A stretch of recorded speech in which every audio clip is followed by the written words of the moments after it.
मी एवढंच म्हणेन, लोकशाहीमध्ये आपलं मत मांडण्याचा सगळ्यांना अधिकार आहे.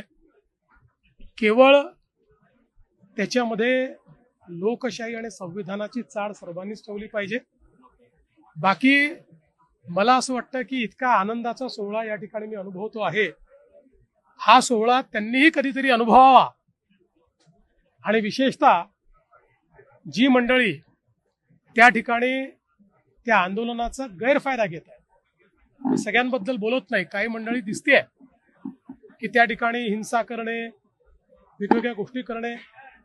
माझी ईश्वराला प्रार्थना आहे की एकदा त्यांनाही वारीत या ठिकाणी येण्याची संधी मिळावी, म्हणजे त्यांचंही विचाराचं प्रदूषण संपेल.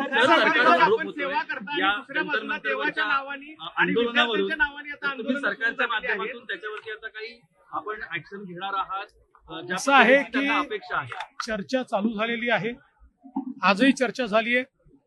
काल सोनम वांगचुक यांनी, आपल्याला कल्पना आहे की त्यांचं जे काही अनशन होतं, उपवास होता, तो त्यांनी सोडलेला आहे, उपोषण सोडलेलं आहे.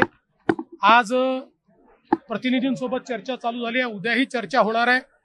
चर्चेतनं मार्ग निघत असतो आणि विशेषतः देशाच्या प्रधानमंत्र्यांनी एक पाऊल पुढे टाकून या ठिकाणी पेपर फुटीच्या आणि पेपर लीकच्या विरोधात अतिशय कडक कायदा, त्यासोबत special courts, fast track courts आणि अपराध्यांना त्या ठिकाणी जरब बसवण्याकरता तात्काळ शिक्षा, हे जे काही विधेयक आणलेलं आहे, मला निश्चित विश्वास आहे की देशामध्ये आमची जी तरुणाई आहे त्या तरुणाईला याच्यामुळे समाधान होईल. राष्ट्रीय स्तरावर जसं आंदोलकांशी बोलण्याचा प्रयत्न होत आहे, तसं राज्य स्तरावर आंदोलकांशी बोलण्याचा काही प्रयत्न सुरू आहे. आम्ही नेहमीच बोलत असतो, राज्यात कुठलेही आंदोलन असलं तरी आम्ही बोलतच असतो.